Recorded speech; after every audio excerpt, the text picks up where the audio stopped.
Okay, so here we are at the conclusion, part 3 of the exciting conclusion of the story of the Exodus, going down into Egypt, coming out of Egypt.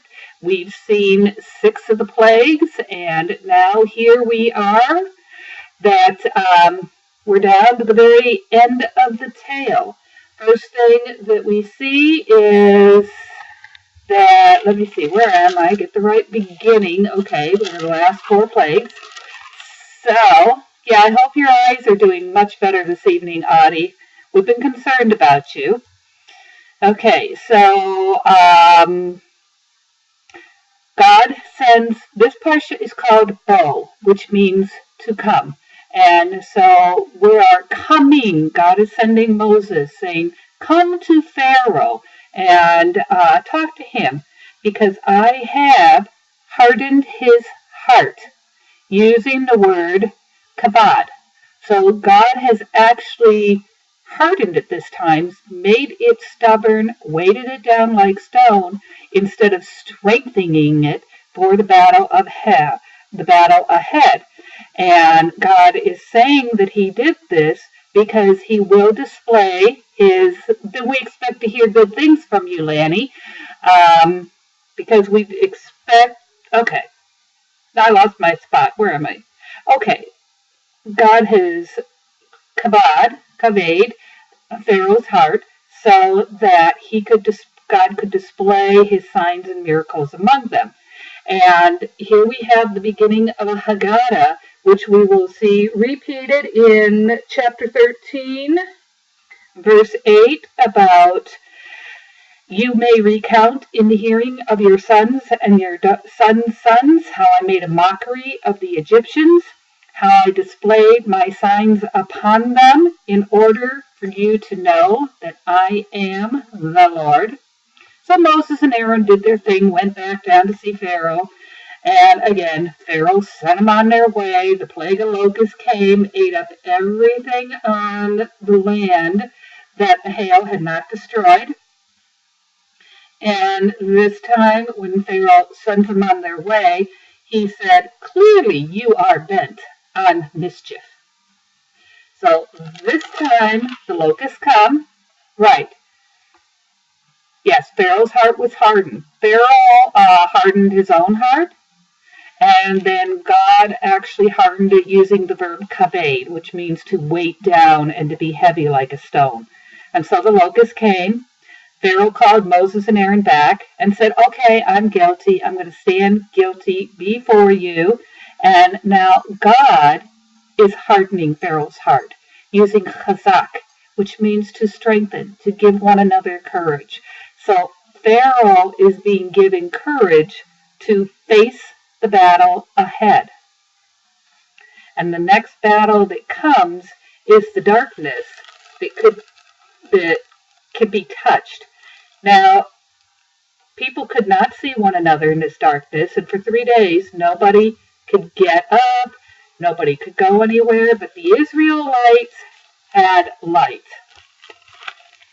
And interestingly enough, there's a couple comments about darkness. According to Sforno, who was a medieval commentator, darkness is merely the absence of light, and he's correct on that point, and it can be dispelled by the lighting of a fire.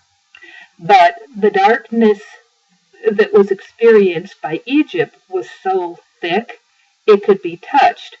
And so this was not just darkness to be dispelled by light. This was darkness of a deeper nature. Then there's a Hasidic commentary that says the darkness was so dense people could not see each other. It was as if you were blind. And this is the worst kind of all darknesses, because in this case, when people are unable to see their neighbors, they are unable to see their distress, they are unable to help their neighbors. So even when there was light in Egypt, the people still could not see. They were still blind to the distress of the Israelites and their eyes were blinded. Yes, the Egyptians were dense, Lanny, you're correct. And according to Ketev Sofer, when a man does not see others or does not want to see them, then there is darkness in the world. So we understand that darkness is everything that light is not. And some forms of darkness are worse than other darkness. And even when we have a physical light, we may not have a physical darkness. We might have a spiritual darkness, because light can be both physical and spiritual. And the darkness can be both physical and spiritual.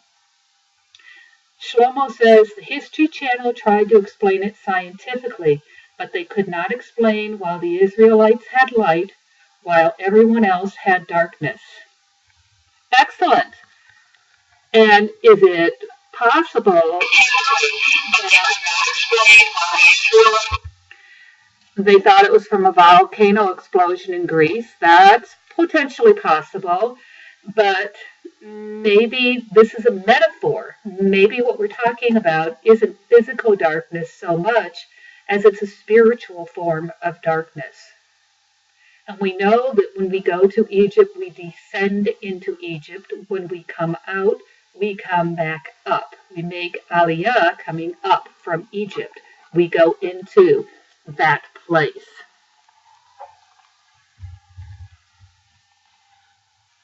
So, yeah. Okay, so then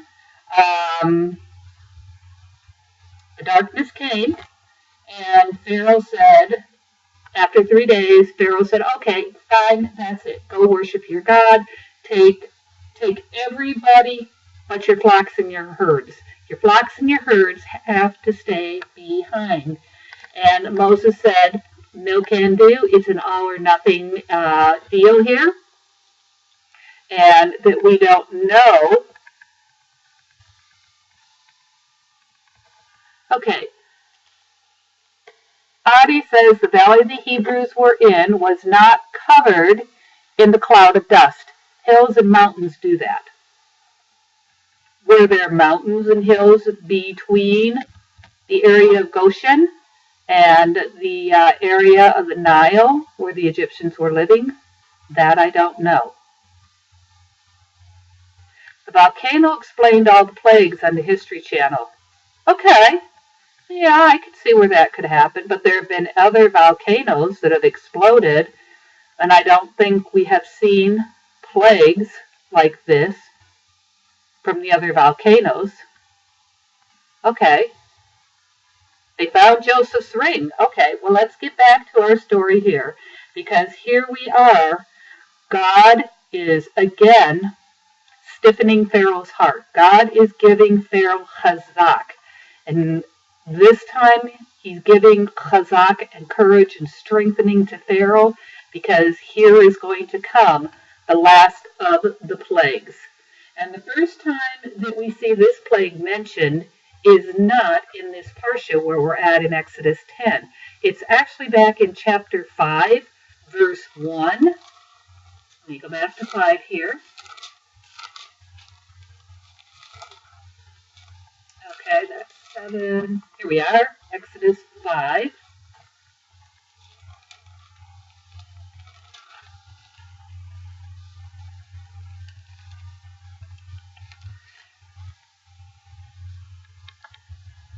Nope, that's not the right one. Okay. We see the idea of slaying the firstborn son in chapter 4, verse 23, that Israel is the firstborn son, and God is telling Moses to tell Pharaoh that he is to let his firstborn son, Israel, go so that he may worship me.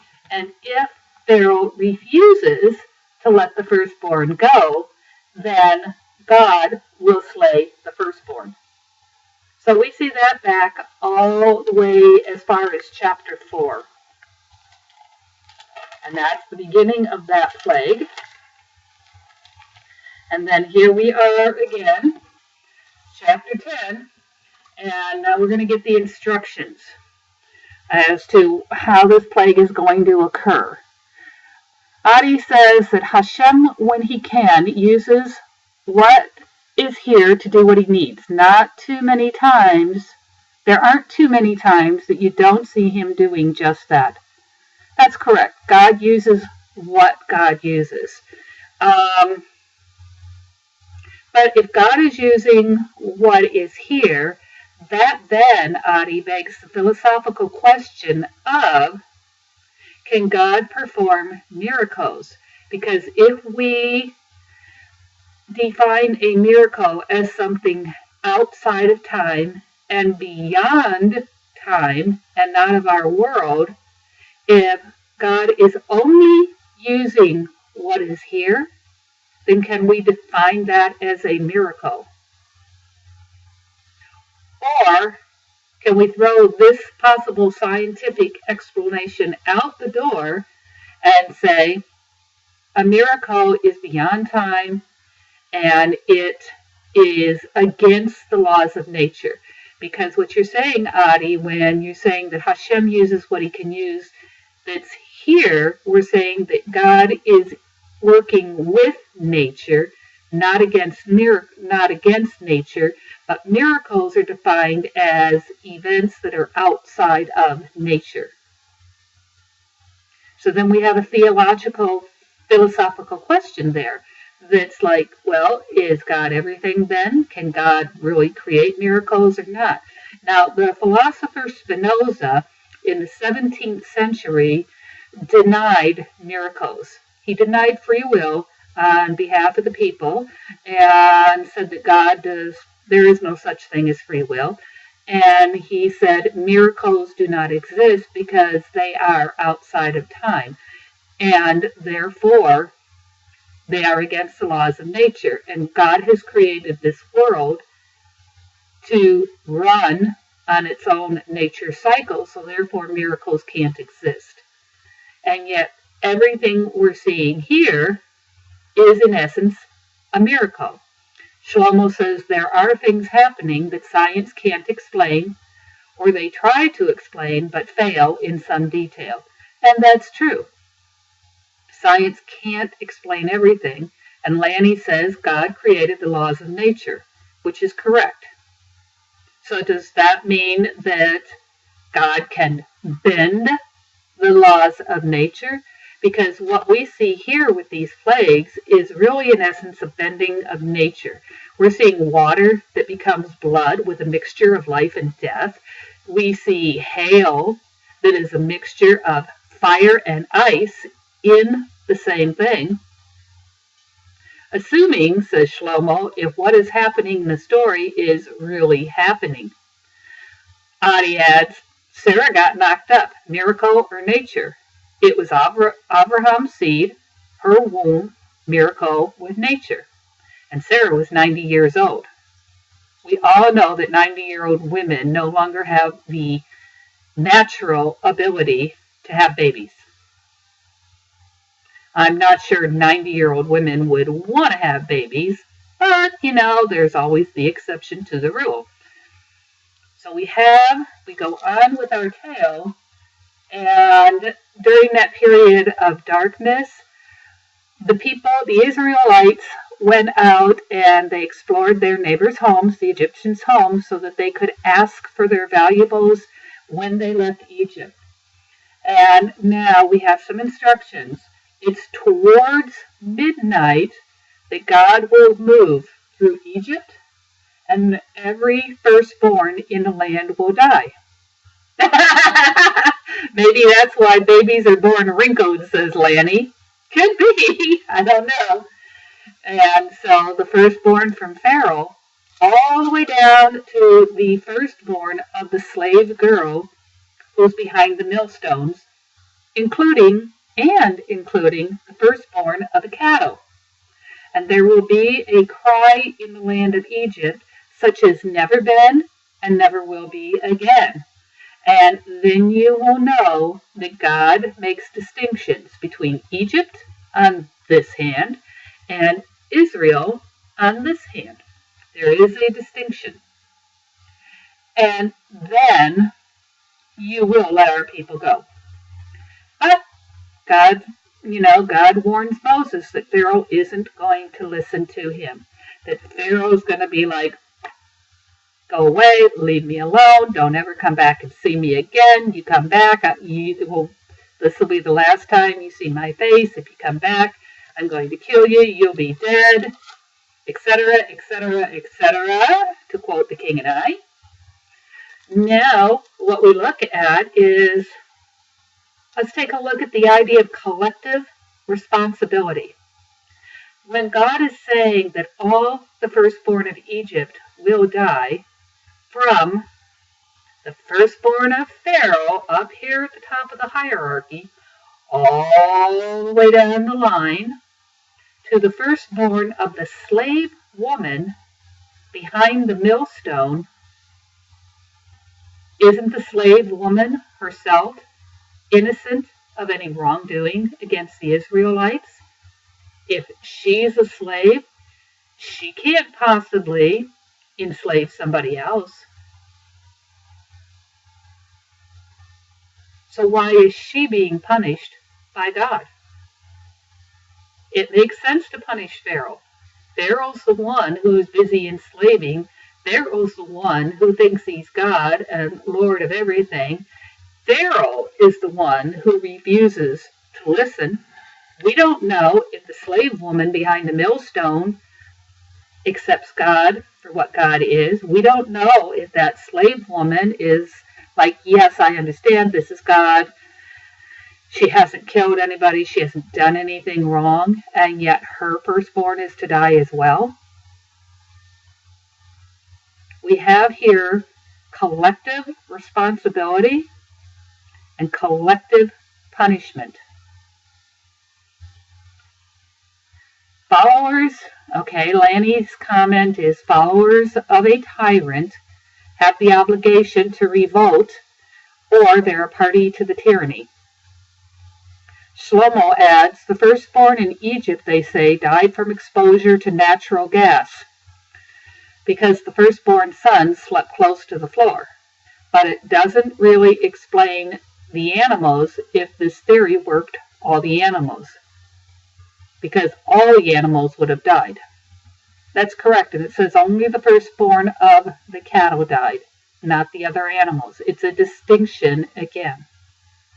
Not all animals, not chickens, not sheep, not goats, not camels.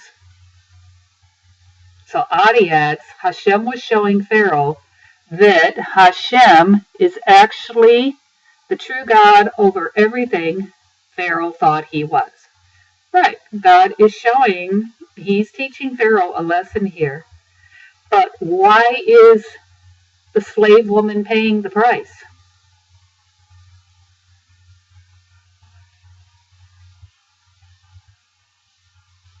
What is going on that the slave woman pays the price for this?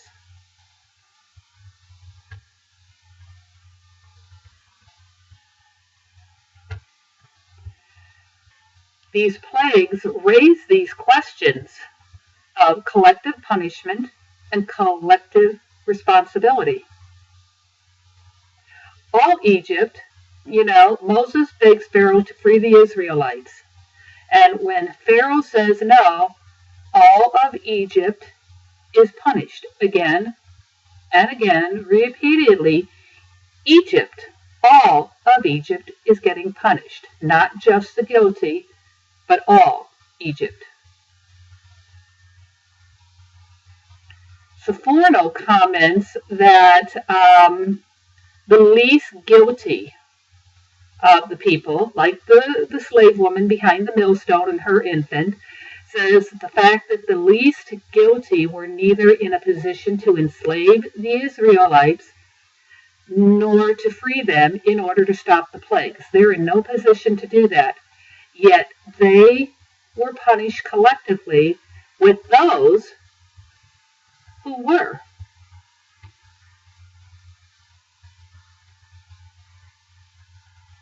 Right. And Adi adds, trying to figure out Hashem's reasoning on things will only lead to madness. This is a faith issue. Yeah, it is a faith issue.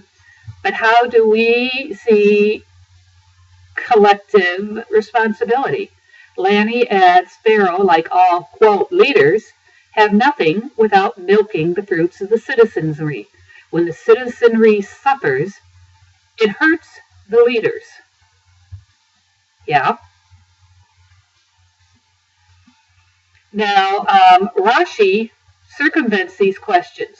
Rashi says that the Egyptian slaves and captives lost their firstborn children in the plague because they too, in a sense, enslaved the Israelites. They took joy in their suffering. So the plague of the firstborn, according to Rashi, was a punishment for each Egyptian who participated in the oppression of the Israelites. It was not collective punishment with all the unjust implications.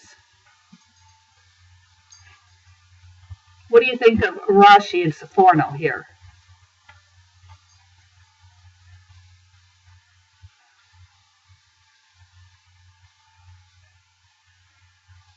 And of course, we can add Edmund Burke into this, because Edmund Burke, the Irish statesman, said the only thing necessary for the triumph of evil is for good men to do nothing. And I'm sure there were plenty of good, decent people among the citizens of Egypt. But where good men say nothing and do nothing, evil thrives. We see that in the Holocaust. The Holocaust is evil. And evil triumphed because there were many good men who did nothing and who said nothing. And then you have your theories of just war. Who is a combatant and who is not? It used to be the only combatants were on the battlefield. But pretty soon, with families and the home front making weapons, are the people making weapons now considered combatants? Because if there were no weapons, then there would not be any war. So then what is the right thing?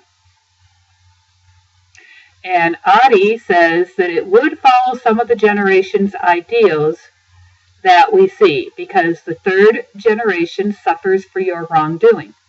Shlomo said, it's going on today. And it is. Look at the massacres that we've seen in Bosnia, the ethnic cleansing. One man's terrorist is another man's freedom fighter, says Lanny. Look at Rwanda.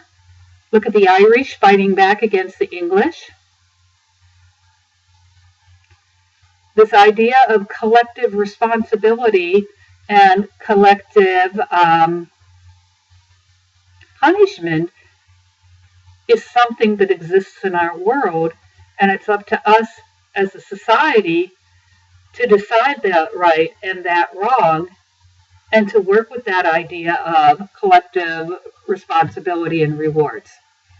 Now, there is another interpretation that's possible, and this one can help us derive a lesson from the plagues while preserving the text's emphasis on the collective.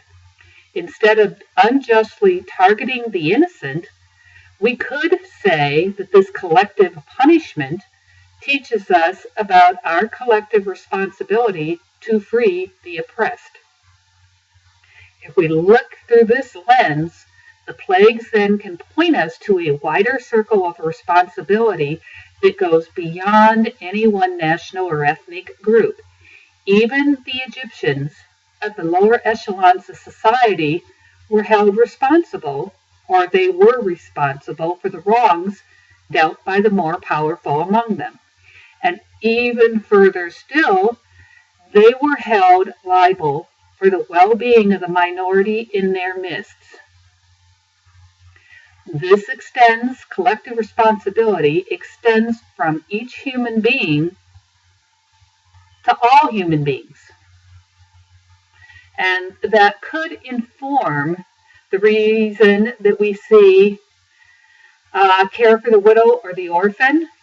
Remember what it was like when you were a slave in Egypt to care for others. Remember the stranger because we were once strangers in Egypt. Remembering the stranger because we were once strangers in Egypt is a mitzvah that we see at least 30 times in this text, scattered across the 5 books of Moses. I think it's 33 times.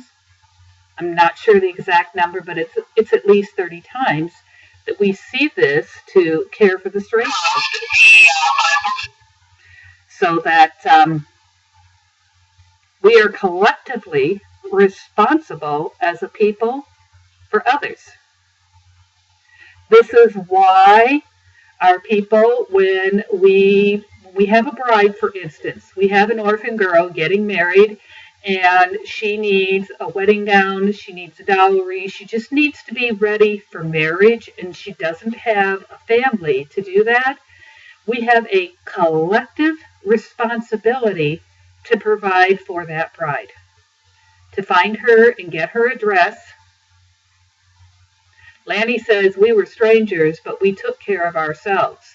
We did in Egypt, but now out of Egypt, we are now responsible. All Israel is responsible for Israel. This is why we see so many Jews at the forefront of social initiatives. We see so many Jews that with social concerns taking on big projects because we knew what it was like. And we as a collective people are going to handle our responsibility and look out for others. We're going to look out for the strangers. We're going to look out for the orphan bride and make sure that she has what she needs to marry and start a new life. We are feeding the hungry. We know that we can feed ourselves, but but the rabbis teach us that, well, yes, Lanny, some social concerns are misdirected, but not all of them. And you will find numerous Jews at the forefront of a wide variety of social concerns. You know, like many Christian friends of ours go out on missions. We see Jews acting in social concerns as well and trying to make the world a better place. Because for Jews, it doesn't matter if there is an afterlife or not. We are taught there is. But Abraham Heschel, the last of the altar Rebbe's, put it very, very well. And Heschel said, when he was asked about the afterlife, said he's going to leave that up to God because there were too many concerns for him to deal with in this world. He doesn't have time to think about the world to come. So that's God's domain, not ours. Our job is to make our world a better place. We have a social responsibility. And many of the mitzvah that we see that will be appearing in the next books of the Torah are collective mitzvot. Like, when you're harvesting your fields, leaving the corners, instead of harvesting the square, harvest in a circle and leave the corners for the hungry and for the poor. If you take a poor man's jacket as a pledge, and he's going to work for you, and you're going to hold his jacket, his robe as a pledge, you got to make sure you give it back to him at the end of the day, because he might need that for sleeping in. You must, if you're doing like day laborers, pay your laborers at the end of the day, because they may have families that they have to provide for, and children and wives to feed as well. And so we always want to make sure. Many of our mitzvot have to do with that idea of social consciousness. And these were new and radical ideas in the ancient world. These were people who at that time thought about themselves. They weren't interested in the welfare of others. They did not have welfare groups. Jews have always had welfare groups. In fact, when we are told to give tzedakah, tzedakah comes from the same root as the word for righteousness. So tzedakah, unlike some words, does not mean charity. Tzedakah is translated as righteousness. It's the right thing to do. Whereas charity is an option to give or not to give. Tzedakah is not an option. Tzedakah is obligatory on everyone, from the richest man to the poorest man. Even the beggar on the street is required to give something. We see in the Christian scriptures the story about the widow's mite, about how the rich man gave so much money for tzedakah, and that it was appreciated and yada, yada, yada. But when it came to God, God was more pleased with the widow's little tiny mite than the rich man's big donation, because of the fact that the rich man can afford to give it. It does not impact his life. Whether he gives it or not, he's still got plenty. What does the poor widow have? She has barely any to feed herself, and yet still she fulfills that obligatory mitzvah to do the right thing and to give tzedakah. And Jewish communities today have free loan societies that have been developed so that if you are in need of money, you can go. Jewish organizations, we have, say the Jewish Federation. If you're in need of something, you can go to your local federation. They may have food banks. They may have financial assistance. They might have a clothing bank. They might have the ability to help you find work. Each federation office is different. Lanny says being compassionate towards the needy doesn't mean rewarding immoral, self-destructive, and lazy behavior. Okay. Helping those who want to help themselves is, of course, good. Well, so how would you handle the situation, Lanny? You're walking in the street, and somebody comes up and asks you for something. Do you just walk by, or do you give them something? Here, excuse me a second while I go close the door, and let's see what kind of responses, actually all of you, what do you do when the guy on the street comes up? And you know, of course, that this guy wants money to buy alcohol, or you're making the assumption that, you know, he's lazy, doesn't want to work, wants to buy alcohol, wants to buy cigarettes. How do you fulfill your obligation? Do you turn and walk away from this guy and give him nothing? Or what do you do? So I'll wait a second to hear what kind of responses we have.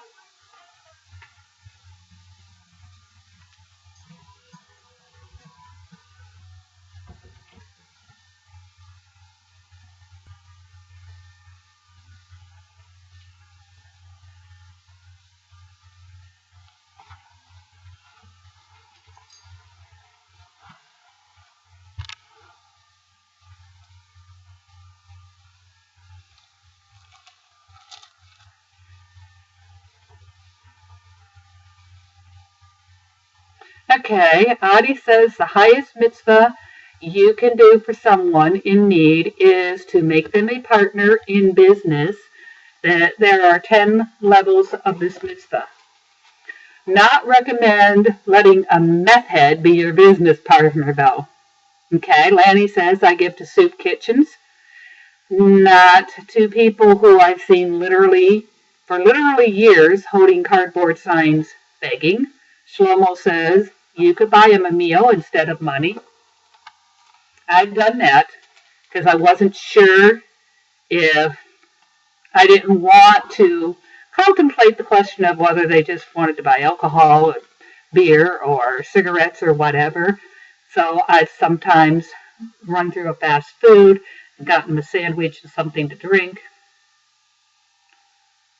My youngest son, when he was small, looked at the tzedakah can in the dining room and said that it was in the wrong place, that the poor people do not come knocking on our front door looking for a handout. The poor people were out in the streets, and the tzedakah can belongs in the car so that when we see the poor people in the street, we can give them something, even if it's as small as a nickel, a dime, a sandwich. And he was right. The poor are in the street. They're not knocking on the front doors of middle America. Shlomo says you could give a definite object that he needs, but not money for him to get booze or drugs. Lanny adds, give a man a fish. Yep. Adi says, yay for our boy. Yeah, that's the insightful child. He's the creative one because since he was the bottom of the 8, by the time it got to him giving us excuses for things, we would say, we've already heard that excuse. Think of something else. Okay, Lanny adds, the mentally ill, most of those living under bridges, yeah, many are, should be taken care of by the state, except the state has cut out mental illness funding. They've closed the state mental hospitals, and unfortunately now these mentally ill people commit crimes, and they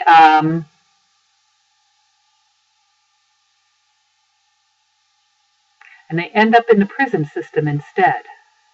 So when you hear about the overflowing prisons, a good portion of those people that are in prisons are the mentally ill.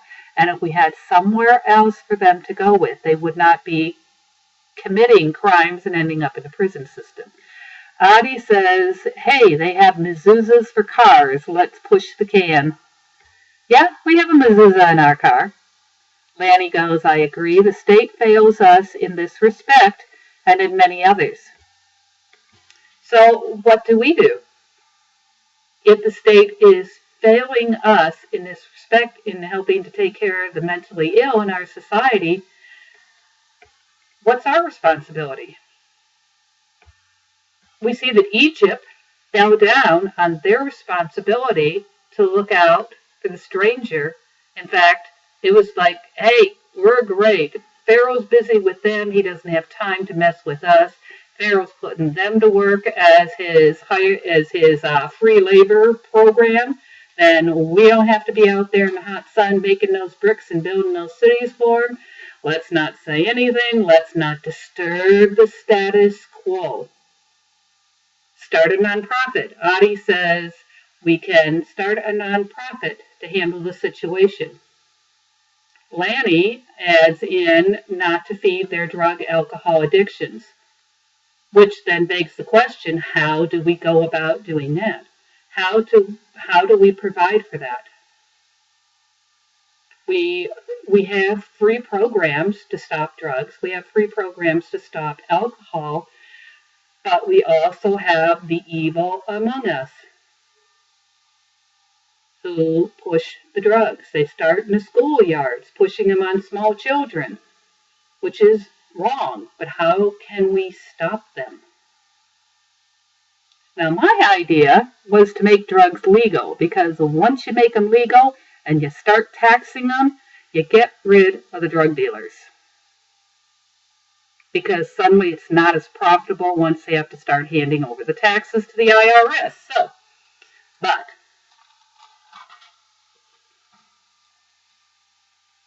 So why don't we move on and let's look at the beginnings of Passover. We know that while we continue to think of this. And if you have other comments, feel free to drop them in, but we'll change topics here because Lanny agrees. Decriminalize drugs. Make them legal. Put taxes on them. We tax the you-know-what out of cigarettes and alcohol. Let's tax drugs too, and that's going to deter people once they become legal to a certain extent. Those that are going to use are still going to use, but now the government's going to get their share, and maybe the share the government gets could be used to create nonprofits to help resolve issues of drug abuse. I'm sure that the alcohol people, the alcohol producers, beer, wine, liquors, whatever, I'm sure they help create programs for abuse of alcohol, and maybe we can, by decriminalizing drugs, create foundations which will help people to get off drugs, and it will take the financial support away from gangs and overlords because suddenly it's going to be legal and they're going to have the IRS knocking on their door. So, now we have Passover. We have some very specific rules we see for Passover. Many of these might sound familiar. Okay, first of all, we're in the springtime in Egypt, and God says that this month shall mark the beginning of the months. This will be the first of the months of the year for you. So every year in the month of Nisan, which is in the Aviv, which is the Hebrew word for spring, so Tel Aviv, Tel being hill, Tel Aviv is actually translated as Spring Hill. And, okay, that was just a trivia fact. So on the 10th of this first month, you're going to go out and you're going to get a lamb. You're going to take care of that lamb. On the 15th day of the month, you're going to slaughter the lamb. The lamb, not the land. Take care of it, watch over it, and here we get the really good instructions. Eat. You're going to take some of the blood and you're going to put it on the two doorposts and the houses of the lintel of the houses in which they are to eat that. Now, according to the text, they put the doorposts are actually on the inside of the house, and the lintel above the door is actually on the inside of the house. So we're going to put the blood on the inside so that we see it. And our people are to eat the flesh that night, eating it roasted over the fire. Eat it with unleavened bread and bitter herbs. Don't eat anything raw. Don't eat anything cooked with water. Everything has to be roasted. No leftovers. Any leftovers are to be burned in the morning. When you eat this, you must have your loins girded. Have your belt on. Have your sandals on your feet. Have your staff in your hand. And eat it in a hurry. This is a Passover offering to God. Because this is the night that God will move through Egypt and strike down the firstborns. The blood on the houses in which you dwell will be a sign for you. So the sign is on the inside where we can see it. And I will pass over you. No plague will destroy you when I see the blood. Now, this will be a day of remembrance, celebrated as a festival throughout the ages, celebrated as an institution for all time. Any comments on the juxtaposition of celebrating Passover as a festival and as an institution? Festivals sound happy. Do institutions sound like happy? Institutions sound like something engraved in stone. or maybe written in text. 7 days we're to eat the unleavened bread. On the first day, get rid of all the leaven from your house. For whoever eats unleavened bread from the first to the 7th day, that person is cut off. And I believe it's in the spiritual sense. So far we see that we're going to eat the lamb. The lamb's going to be roasted. We're going to eat it with unleavened bread. We're going to eat it with bitter herbs. Bring on the horseradish. We're going to eat it in a hurry. And we've already seen back a few verses that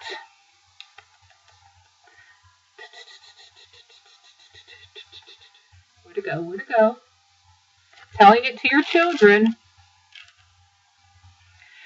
Recount in the hearing of your sons and of your sons' sons how I made a mockery of the Egyptians, how I displayed my signs among them, that you may know I am the Lord. So we're seeing the beginning of the Haggadah. Now, the Haggadah has been one of the most popular books ever written in the Jewish world. Everybody writes a Haggadah. Every family likes to create their own, using pictures from their family, songs they like, and we really don't have any rules. Yeah, the blood is on the inside of the doorframe, which tells us that God sees us wherever we are, Shlomo, that it doesn't necessarily have to be outside the house. The blood is on the inside as a reminder to us. One way that you can reenact this for your kids is to hang up, what is that paper that comes in a roll? Streamers. Hang up red streamers. Tack some red streamers across the lintel of your door and hang red streamers down on the doorposts. Yeah. God could see. Yeah. Hang up red streamers to illustrate the concept of blood on the door and explain, what does it mean that the blood's on the inside of the door? I've never seen red toilet paper, Lanny. I've seen red streamers, but I suppose you could dye it. That would be cool. Okay, so we're going to eat this with unleavened bread. On the first day of Passover, hold a sacred convocation. So hold a sacred gathering. And also on the last day, hold a sacred gathering, which means we are together with others. We celebrate this in community, collectively. This is not just all by ourselves. It is part of our collective as a people. And no work is to be done on these. Only the cooking. So the only thing you can do on these days is cooking. And so when they put the blood on the doorposts, they put it on the door. They didn't use a paintbrush. They didn't use their hands or a sponge or a cloth. They used a bunch of hyssop. And hyssop is an herb. It grows on woody stems. Bees like it a lot. And so gather a bunch of hyssop and tie it together, I guess, in a bundle to make it easier. Dip it in the blood and then apply the blood to the doorposts and to the lintel. And then you are not to go outside the door until morning. Because when God comes through, God will see the blood on your lintel and your doorposts and not come in. And this time, when God did this, in the middle of the night, God struck down all the firstborn, and there was such a cry in Egypt as has never been heard again. And the firstborn were gone. Which meant our people had to grab their things. They were out the door in a hurry. That's why they were already dressed. That's why they had their staffs. That's why they had their stuff packed. Pack on the back, get your backpack on. Let's get out of here. We don't have time to save the leftovers. Just burn them on our way out of the country. Now, one interesting comment is that the doorway is a birthing passage. Doorways are metaphors for spaces. We use them in the context of saying that when one door closes, another one opens. We talk about the doorway to the next world. We talk about doorways not only in a physical sense, but in a spiritual sense. And we talk about the possibility of doorways being, they took the Egyptians' valuables. They went in, got the valuables, and left. We talk about, when you birth a baby, everything opens up, and it's like a doorway, and birthing babies comes with blood. Wombs can also be places of death, as it was here, because the firstborn of the womb is what died. And Egypt expelled the Israelites. Oh, Adi says that he wants to move to a neighborhood where he can smear blood on his door. I'd do it here, but the house across from me already has a life-size crucifix facing me like I'm a vampire. Okay, well, Adi, you have to put it on the inside of your door. And I don't think I'd use real blood today, and I wouldn't use paint. Don't use nail polish, because my youngest creative son used nail polish on his sister's bedroom doorposts and lintels. She about had a cow, and it did not come off. And you want something that is going to come off when Passover's over, unless you're going to be painting over it. So I would go for red streamers. Much easier to clean up. Wow, look at that. We're down to the last 3 minutes. So before anything else, I have to give my donation spiel about go to the top of the page and where you see the OneShul, the donate can for punktorah OneShul. Drop it your putting dozen nickel in my little pushka tin, yada da da da da, pushka, pushka, pushka. I don't think that would be a warning. So let's put your nickels in the pushka can, hit that donate, and as we see, it is not an option. Tzedakah, as we've learned, is the right thing to do. The amount you give is up to you. A suggested tzedakah donation would be $5, but less, more, whatever. We're good with it. Thanks, Lenny. So, now, because we're limited on time, we might go a few minutes over, and if you have to leave, that's okay. I will go ahead and stop the recording at 9 o'clock on the dot. But, so, any comments, questions? Any additions that you'd want to put? I mean, who was it? Was it you, Lanny, or Shlomo that had this for your bar mitzvah portion? Which one of you? Oh, thank you, Adi. And I'm glad your vision stayed intact this evening, too. I was going to call you and check in on you. But then I got sidetracked taking care of my parents.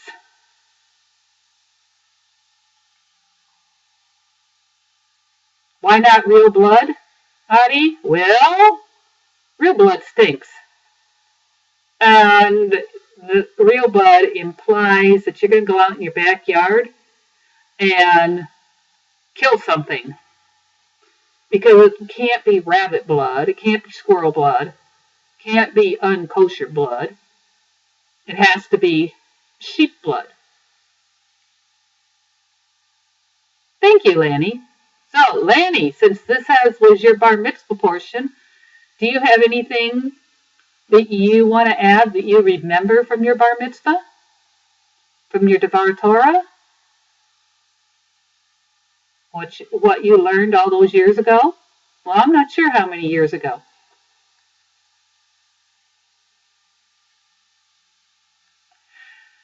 Oh, I know that. Yes. I am blessed to be with my parents. Lanny says lamb chops tomorrow night. Well, are you going to butcher it in the backyard? Are you going to have sheep's blood? Better send it quickly because Audie's looking for some. Okay, I'm going to stop the recording here, but I'm still going to hang out for a while. Let me find the right thing.